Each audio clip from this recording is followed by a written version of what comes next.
Nu ska vi se. Ta den andra.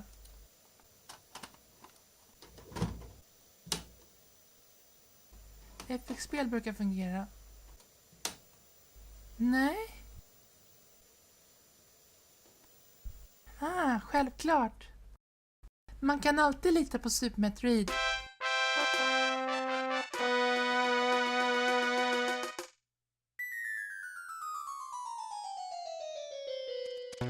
–1995 släppte Nintendo Panel Pon i Japan. Spelet var det sista utvecklade för företaget av Gunpei Yokoi, tidigare känd för Dr. Mario. Och det agerar också lite av ett bokslut för den uppsättning pusselspel som Nintendo började producera under första halvan av 90-talet. Just den här tiden var den största expansionen för pusselgenren och innebar antagligen den största explosionen av pusselspel i dess historia fram till mobiltelefonsåldern. Därefter lugnade det ner sig lite, där fokus mer hamnade på att upprätthålla de spelserier som redan fanns. Men Panel Pon är ett intressant exempel av en spelserie som i sin skakiga början aldrig fått en ordentlig identitet som den kunnat etablera i marknaden. Kort sagt, den lite för japanska inramningen i spelet sågs inte som marknadsvänlig i väst, så Puyo-Puyo-syndromet drog igång för fullt och spelet presenterades med figurer från Yoshi's Island istället.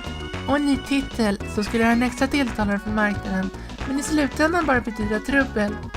I väst fick Panel Pon alltså heta Tetris Attack, trots att det inte hade någonting med Tetris att göra, och det var ingen bra idé. Det är sant att Nintendo ägde rättigheterna för Tetris under den här tiden, men det var inte för evigt. Faktum var att de väldigt kort efter då skulle tappa de här rättigheterna och därmed helt försumma den lokalisering och marknadsföring de nu hade gjort. Men för att helt förstå vad som hände måste vi gå tillbaka till början.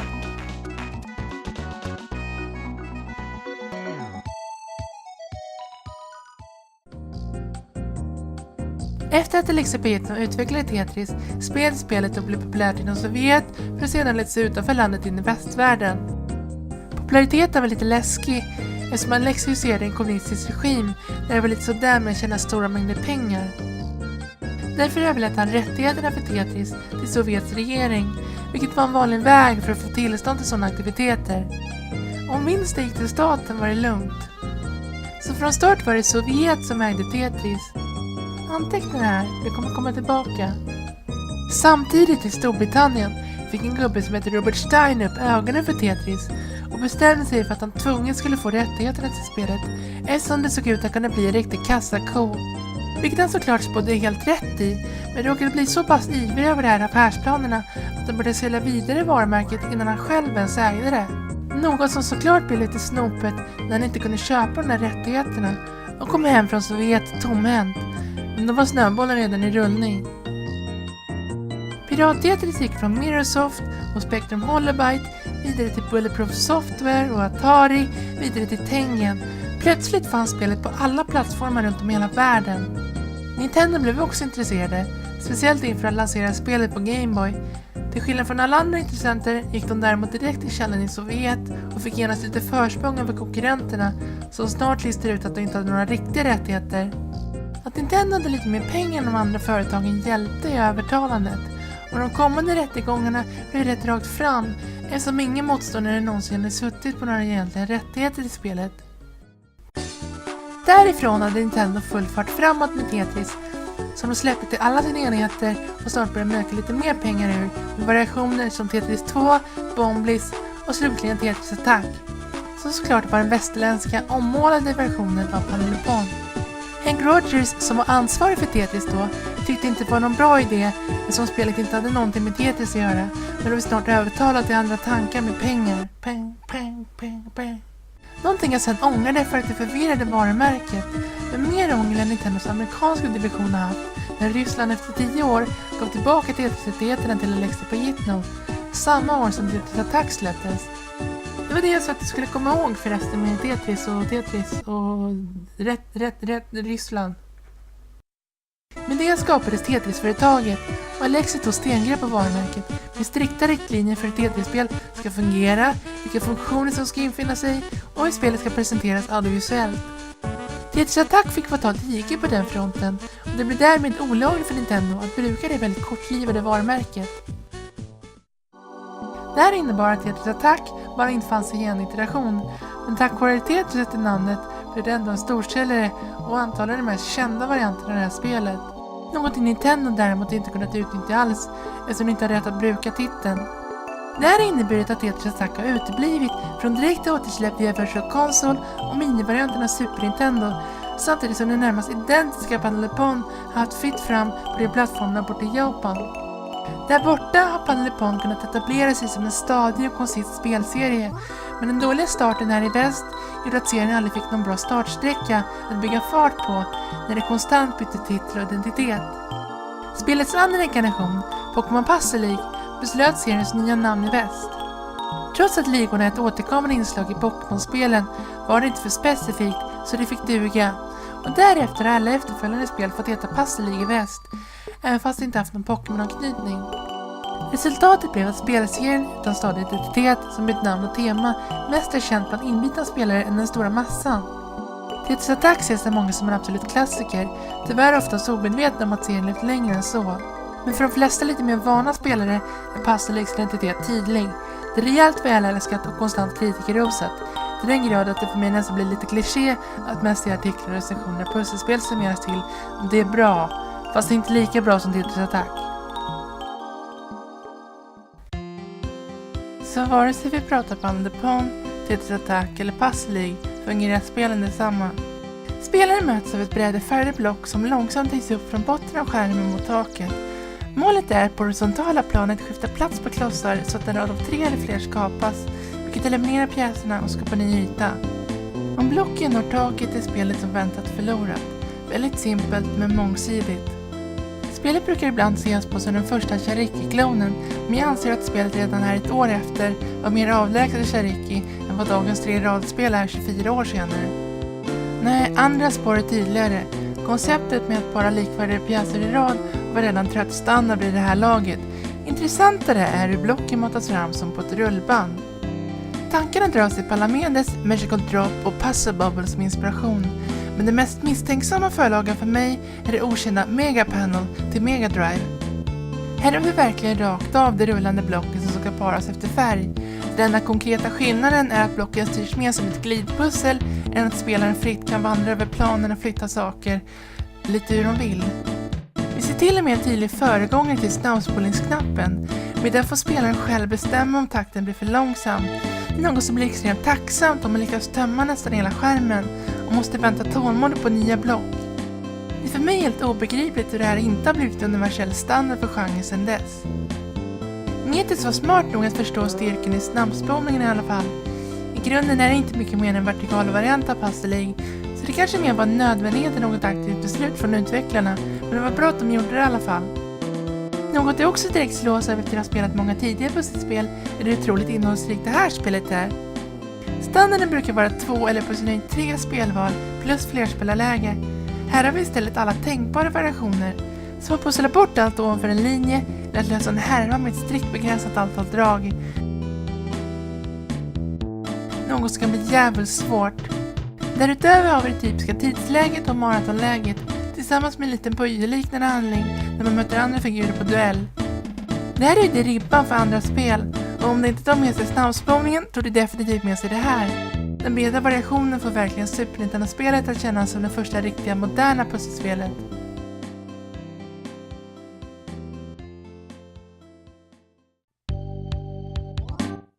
Det andra släppet i serien hände redan samma år med den obligatoriska Gameboy-utgåvan av Tetris Attack, som fungerar som en handhållen variant av Super Nintendo-spelet utan värst mycket uppoffringar i innehållet.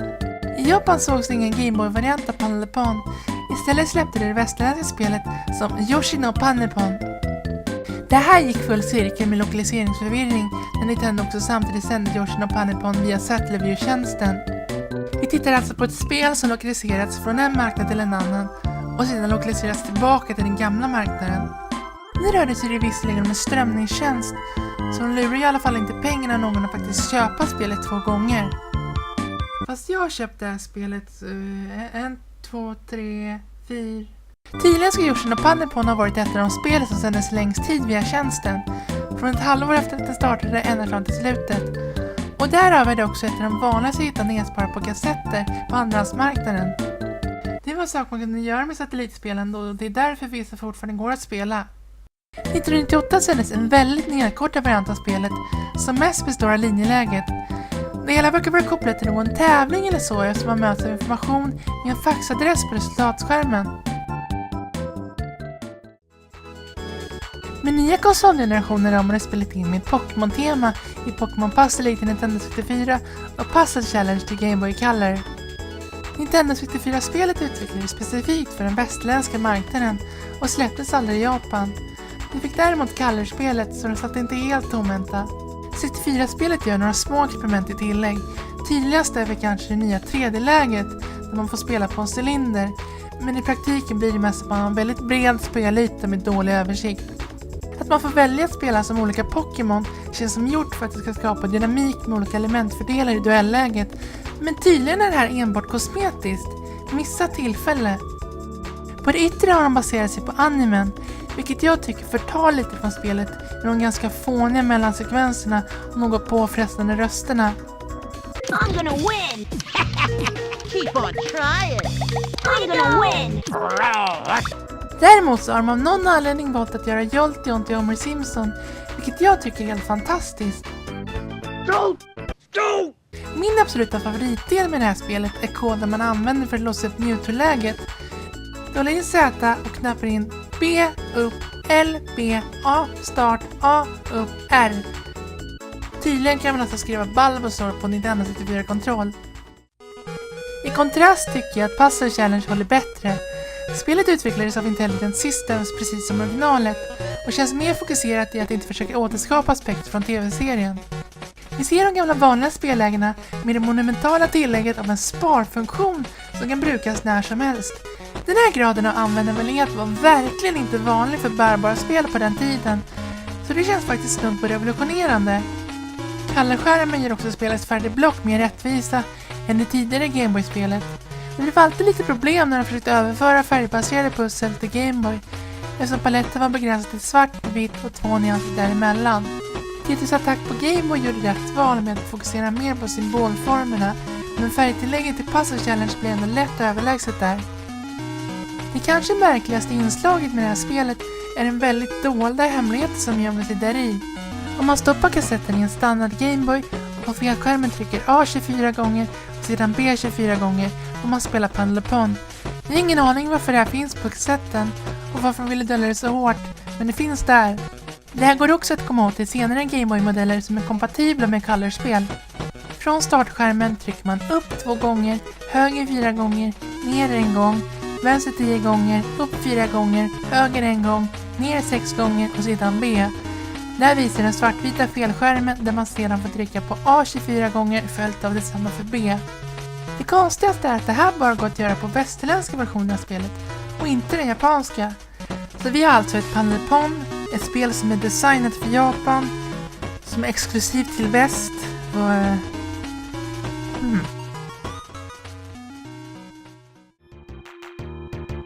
Att Japan aldrig fick någon Pandlepon på Nintendo 64 gottgjorde de genom att ha ett spel baserat på samma motor i det Japan-exklusiva Nintendo Puzzle Collection till GameCube. Trots att Blomfen Lip är synonym med spelets japanska identitet figurerar de bara regelrätt i originalet och här. Och de här två. Men ja... Eller egentligen ska det inte föreställa Lip här utan en helt ny figur som heter Furil som ser helt identisk ut. Varför? Nintendo började nog förstå att det var lättare att offra Lip framöver så att inga onödiga resurser behövde läggas på att arbeta om och spela för varje släpp. Något som hände i Game Advance Combo med Dr. Mario som så likadan ut i hela världen. Jag tycker dock att den här totala serialiseringen av spelet var fel idé. Det är ju bara tråkigt när all personlighet i presentationen är borta. Lip blev dock inte helt bortglömd och när den dolda hemligheten i japanska versionen av DS-spelet i det udda Japan-exklusiva Wii-spelet Captain Rainbow gick han upp bland andra obskyra Nintendo-figurer, men det största märke som de flesta inte ens är medvetna om är blomman i Super Smash Bros-spelen som söker muster ur ens motståndare. Som ni ser benämns det som lipstick och det är just den man ser när vi viftar runt på titelskärmen och när man möter motståndare i originalet. Men Nintendo DS nådde spelet till nästa självklara utveckling. Pekskärmen fungerade ypperligt för spelet och gjorde det ännu mer lättspelat. Även om det här är ett av få pusselspel som förvånansvärt nog ändå fungerar lika bra med traditionella kontroller. Jag väntade mig faktiskt att det skulle vara omöjligt att gå tillbaka till att styra en markör efter att ha fått använda pekskärmen. Men det gick faktiskt förvånansvärt bra.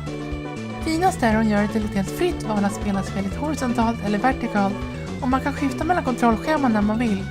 Två självklara valmöjligheter som inte alltid finns där. Inramningen är fortfarande rätt neutral, men de verkar smyga lite med ett halvspisat rymdtema, vilket alltid är något. I det här fallet kan jag ändå förstå det, då spelet verkar riktas till den jättebreda massan som Nintendo nådde med DS. Med den jätteenkla omslagsdesignen, inbjudan till socialt spelare med online-läget och regelbunden hjärngympa med dagsutmaningar.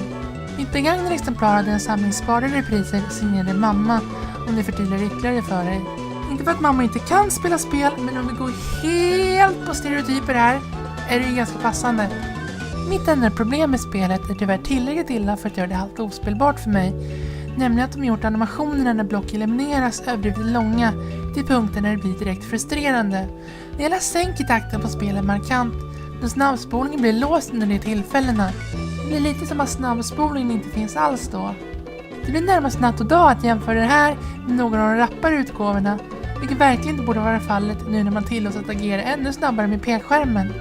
Puzzle League DS tillsammans med en nedbantad DSi-variant blev det sista regelrätta släppet i serien, men Puzzle League var inte över och begraven än. Det har kommit ett till spel sedan dess. När Nintendo inte hade succé med sina Amiibo-figurer tog det inte så lång tid innan en Animal Crossing-uppställning släpptes. Såklart vill de ha figurerna kompatibla med så många spel som möjligt. Så efter Amiibo Festival och Happy Home Designer släppte de en stor uppdatering till New Leaf som man kallade Welcome Amiibo. Uppdateringen la främst till möjlighet att med samlarkort kunna välja vilka djur som ska flytta in i ens by. Man kunde bjuda in nyckelfigurer till en campingplats och i allmänt lades en hög nya möbler och andra föremål till i spelet.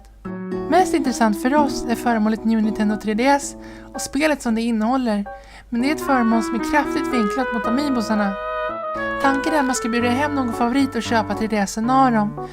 Men eftersom jag bara har den äldsta modellen av 3DS som saknar en NFC-läsare och inte heller sitter på den numera utkomna separata läsaren kan jag inte utnyttja plastfigurerna fast jag äger dem.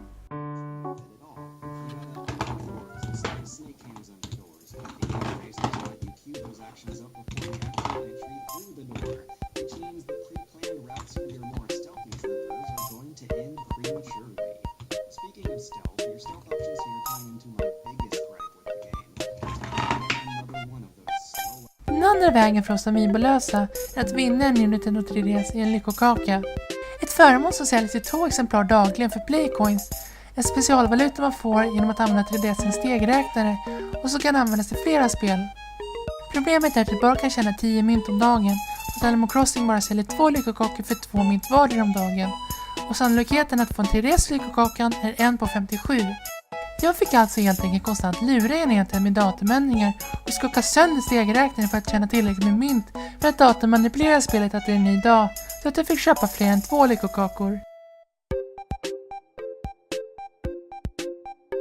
67 lyckokakor, det är vad det tog. Hade jag gjort det här legitimt hade det tagit över en månad av dagligt spelande. Jag spenderade 9 timmar under ett dygn istället, men hade jag kunnat läsa av mina Amiibos hade det gått på ett kick.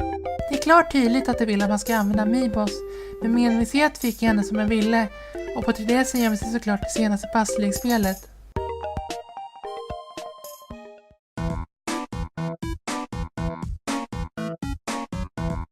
Det är inte lika innehållsrikt som vanligt.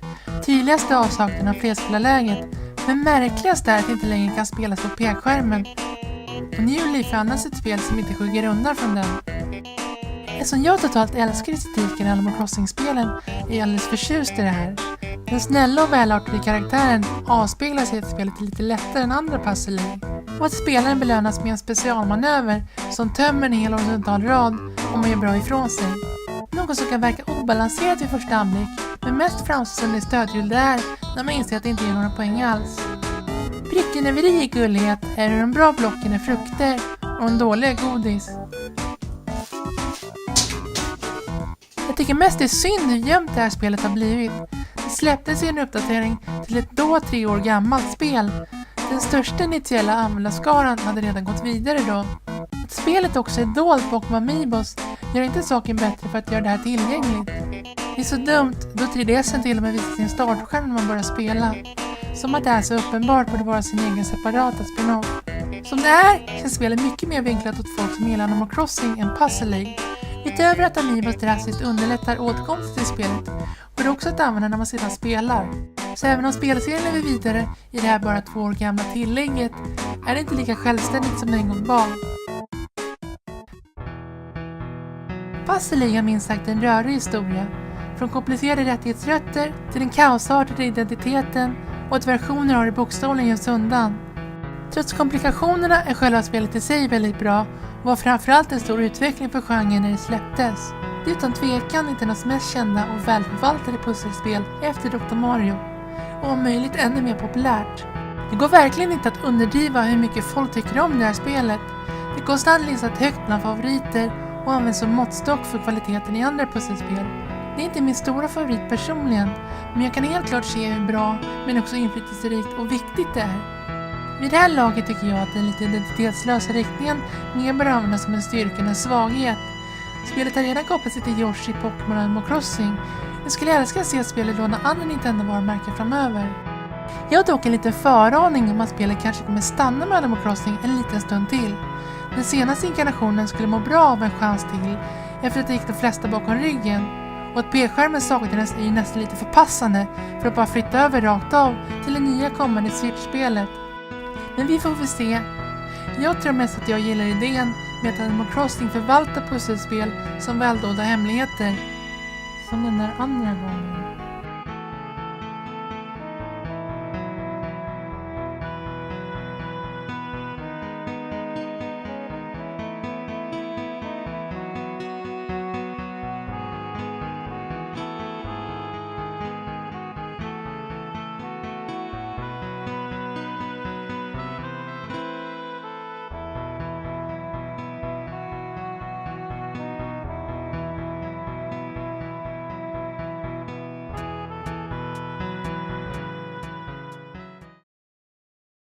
Låt oss leka till klara blåa himlar.